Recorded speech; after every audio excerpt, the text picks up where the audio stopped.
More than a dozen armored vehicles were disabled or destroyed in just minutes, as a Russian mechanized thrust stalled in open ground under constant attack from above.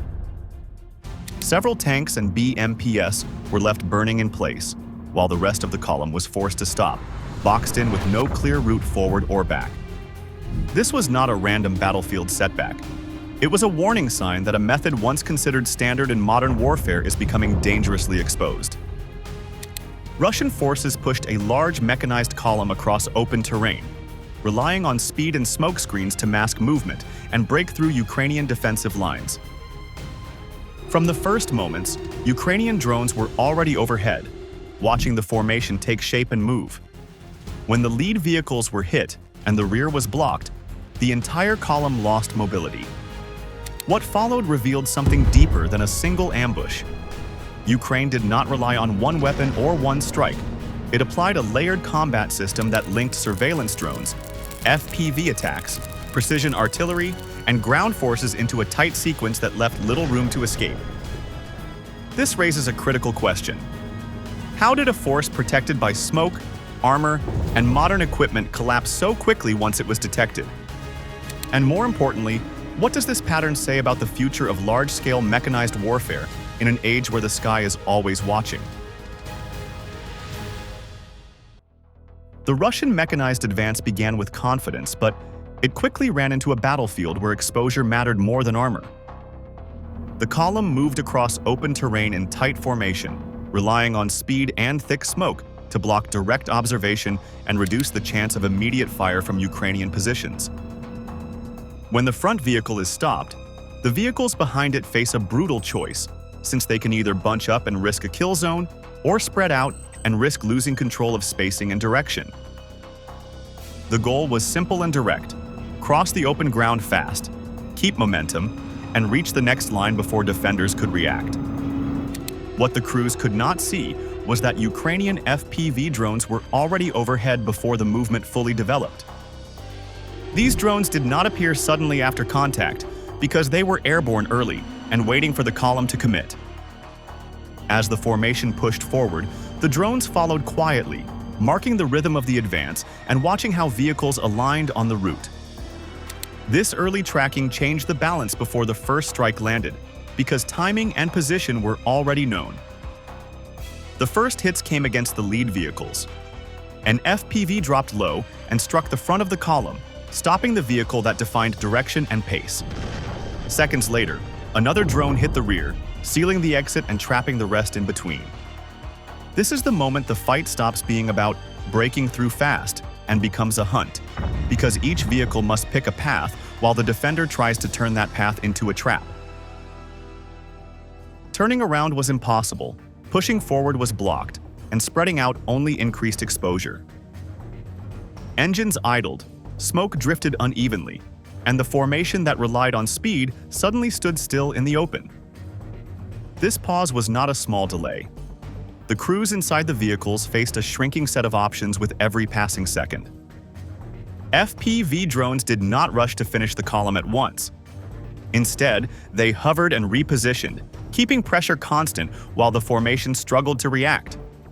Each visible adjustment by the drivers and commanders revealed more about the situation on the ground. Some vehicles tried to edge forward using the smoke as cover, but the plume no longer matched their movement. Others remained stationary, hoping the situation would reset, yet nothing changed. The overhead view stayed clear enough to maintain control of the scene.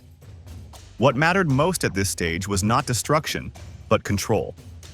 The drones had forced the column into a fixed position where initiative shifted completely to the defenders. Every decision now responded to a threat rather than shaping the fight. Inside the vehicles, crews understood the danger. Hatches stayed shut, radios filled with short updates, and spacing that once felt safe now felt crowded and exposed. The formation could still fire, but firing without movement offered little relief. While the armored line is getting shaken, Russian infantry is still advancing inside the trenches and waiting for more reinforcements, which shows a push that tries to keep pressure even when the steel fist is slipping. Once locked in place, the column became a static problem that could be addressed step by step. This is the risk facing large mechanized pushes in a sky filled with cheap and persistent drones. What unfolded next did not begin with explosions, but with stillness. That stillness marked the end of the advance as an offensive action and the beginning of a defensive struggle in open ground. Once the column was forced to stop, the fight shifted from movement to exploitation, and this was where Ukrainian fire coordination took full control. Reconnaissance drones that had tracked the advance now focused on precision, passing exact positions to artillery units that were already prepared to act. With close fire hitting at the edges and indirect fire hitting from depth, Russian units face pressure from two directions at once, and that squeezes their options fast. Some vehicles try to back out, others attempt to move around wrecks, and the infantry in the trenches are left pushing forward while waiting for the armored layer to recover. Explosions landed close enough to shake crews inside their hulls, even when direct hits were avoided.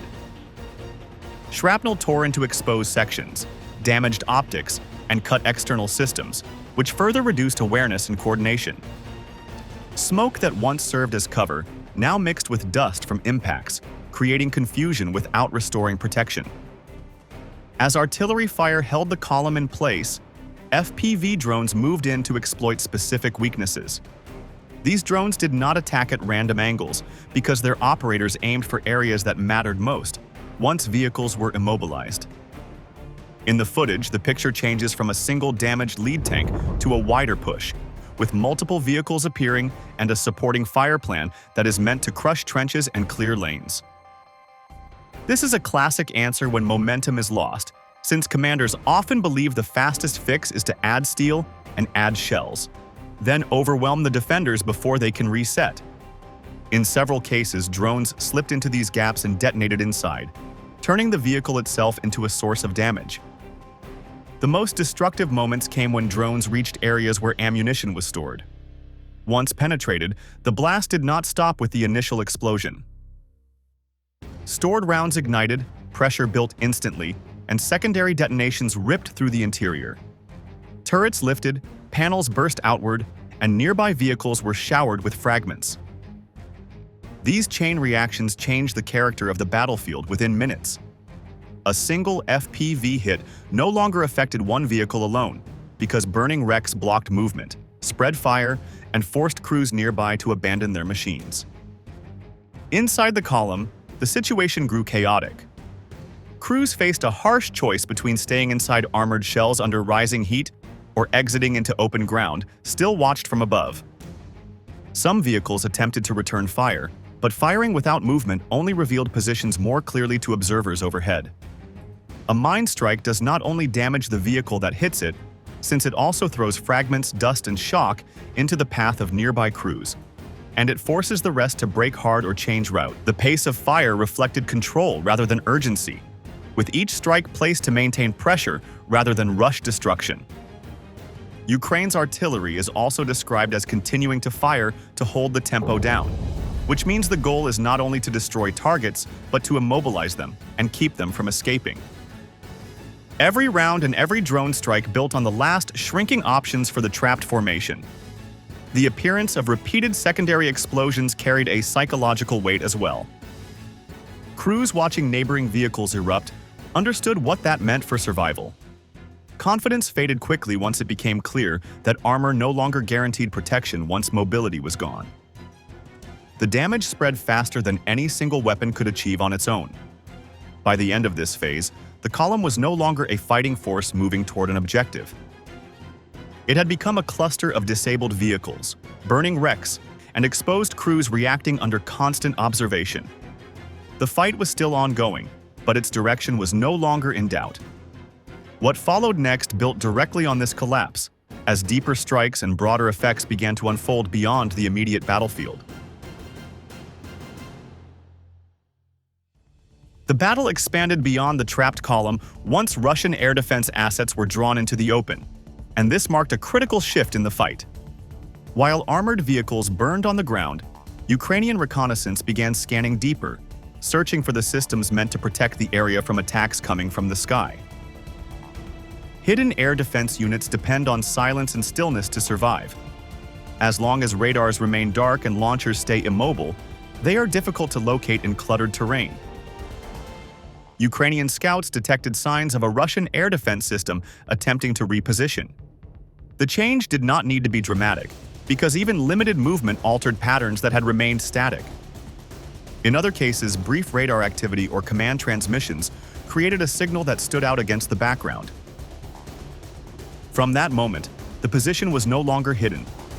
Coordinates were refined through aerial observation, and confirmation followed within minutes. The system that had been guarding the rear of the battlefield became a target instead of a shield. The response came from long range. HIMARS units received the location and prepared a strike using guided rockets designed for precision rather than saturation. There was no need for repeated fire because accuracy mattered more than volume in this phase.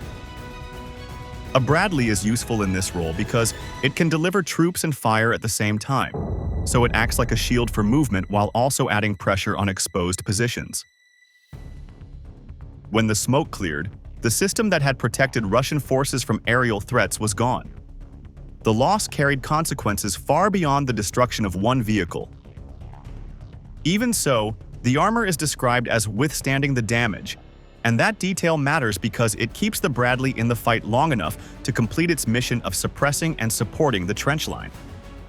This moment also shows how both sides think, since Russia is trying to cut off the vehicle that protects Ukrainian infantry movement, while Ukraine is trying to keep the infantry line from being overwhelmed by numbers. The sky became less contested, and that advantage fed directly back into ground operations.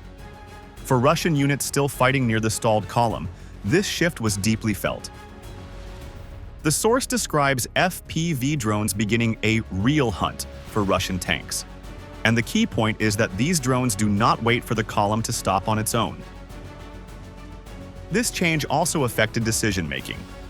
Without reliable air defense cover, attempts to reorganize or move equipment became more dangerous.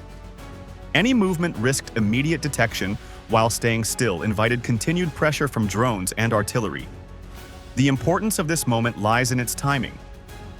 The air defense system was not destroyed at the start of the engagement, but at a point when Russian forces were already under strain.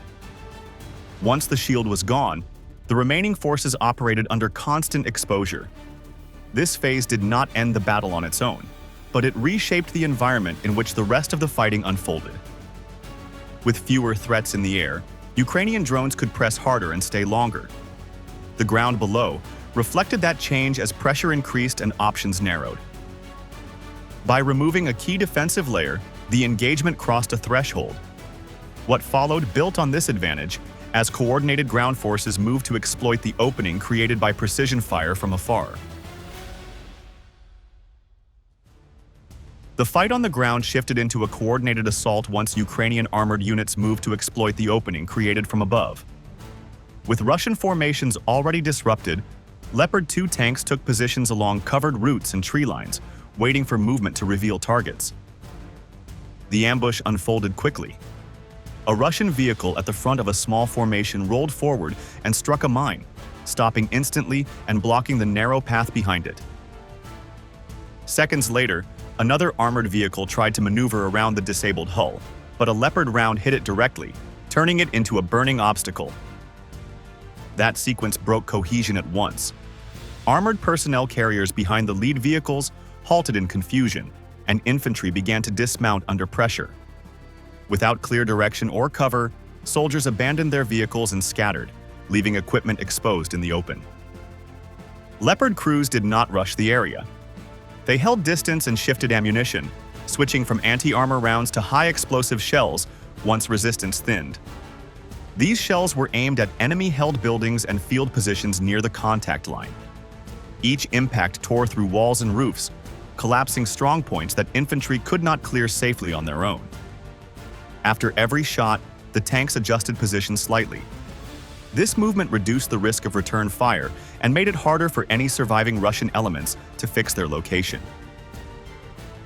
The advance remained controlled rather than fast, with each action designed to limit exposure. In another sector of the battlefield, a similar pattern unfolded with different equipment. A Ukrainian Abrams received coordinates for a multi-story structure where Russian forces had taken cover. The tank halted, stabilized its gun, and fired a single round that punched into the building. A second shot followed, and the structure partially collapsed, removing the position as a defensive anchor. Once the building was neutralized, Bradley infantry fighting vehicles moved forward. They approached under cover, using their cannons to suppress windows, doorways, and nearby positions. This fire kept remaining defenders pinned while infantry closed the distance. But the twist is that the HIMARS are described as decoys, and the source stresses that the difference is hard to spot from a distance, so an expensive strike ends up buying noise and smoke rather than real capability loss. Unmanned aerial vehicles remained overhead throughout this phase. They scanned for movement, confirmed hits, and warned of any attempt to regroup or counterattack. When new targets appeared, information flowed back to ground crews in real time. This integration changed the rhythm of the fight. Russian units could not rely on isolated positions or brief pauses to recover. Every attempt to shift forces was observed, and every delay increased the risk of another strike. This approach reduced unnecessary exposure and preserved momentum. Instead of pushing deep into unknown areas, Ukrainian units cleared methodically, turning local success into stable control. The ground fight became an extension of the earlier aerial advantage rather than a separate contest. By this stage, Russian resistance had shifted from organized defense to scattered survival. Vehicles left behind became hazards rather than assets, and positions that once offered cover turned into traps once identified. The final stage of the engagement revealed a complete multi-layer trap, where every action fed the next and left the attacking force with no safe exit. What unfolded was not a single strike, but a sequence that began long before contact and ended with the collapse of both structure and morale. The process started quietly with signal collection. Radio traffic, short transmissions, and movement patterns provided clues about unit locations and intent. Once this information was gathered, drones moved in to confirm what had been suspected, fixing positions and tracking changes as they happened. With targets identified, FPV drones and precision fire took over. These strikes did not aim to destroy everything at once, because the goal was control rather than speed. Each hit forced a reaction, and each reaction exposed new weaknesses that could be exploited from above. That is why the battlefield starts to look like a managed trap, since targets are not only hit, they are tracked, fixed, and finished when they stop or when they are forced into narrow lanes. Drivers who attempted to reverse or detour found themselves under fire again, with no clear direction that offered safety. As pressure increased, the battlefield narrowed. Burning wrecks blocked roads, damaged hulls limited space, and smoke marked every failed attempt to move. The formation was no longer a coordinated force, but a series of isolated groups reacting under stress. Ukraine, on the other hand, will be tested on endurance because UAV spotting, artillery timing, and FPV hunt teams must stay coordinated to keep the kill chain alive. The effect of this system went far beyond equipment losses. Once tempo was lost, decisions became slower and less coherent. Orders arrived late or conflicted with what crews could see, and confidence in command began to fade. Command disruption followed naturally. With leaders struggling to understand the situation, units acted on partial information or waited for guidance that never came. This hesitation created gaps that widened with every minute, making recovery impossible. Morale suffered alongside structure. Watching neighboring vehicles destroyed without warning changed how soldiers viewed their chances of survival. The sense of being watched at all times removed the feeling of control that armored units rely on to function. Even when firepower remained available, it could not be used effectively. Weapons designed for offensive movement became liabilities once pinned in place. What had started as an advance turned into a series of defensive reactions with no clear objective. Once a formation is drawn into a layered trap, escape becomes unlikely. Every step is observed, every pause is punished, and every attempt to regroup creates new exposure. The system does not rely on overwhelming force, but on linking simple tools into a continuous pressure cycle. The collapse seen here followed that logic from start to finish. No single moment decided the battle, but together these stages removed all remaining options. This pattern explains why modern mechanized attacks struggle when facing a defender that controls the sky and the flow of information. Without the ability to move freely and think clearly, even well-equipped units lose their advantage. What remains is a lesson written in burned vehicles and abandoned positions, showing how layered warfare now defines success or failure on the battlefield. What happened on this battlefield points to a clear shift that can no longer be ignored. Modern mechanized warfare is no longer decided by who brings more vehicles forward, but by who controls information, tempo, and the order in which pressure is applied. The Russian advance did not fail because armor suddenly became useless. It failed because movement was exposed, and every pause was punished through a connected chain of drones and ground forces. Once that chain locked in, recovery became impossible. Ukraine has shown that relatively low-cost tools like UAVs and FPV drones can deliver effects far beyond their price when they are used as part of a system. When surveillance, targeting, fire support, and cleanup work together, even large armored formations designed for older wars can be stopped and dismantled step by step. This lesson reaches far beyond one sector of the front. Military planners around the world are now watching closely because the question is no longer theoretical. Can traditional mechanized doctrines adapt fast enough to operate under constant observation and rapid precision strikes? Or is this the moment when large-scale armored pushes begin to carry risks that outweigh their benefits in many modern battlefields? The answer is still forming in real time. Some forces will adjust tactics and technology, others will try to protect movement, and some may struggle to change long-held assumptions.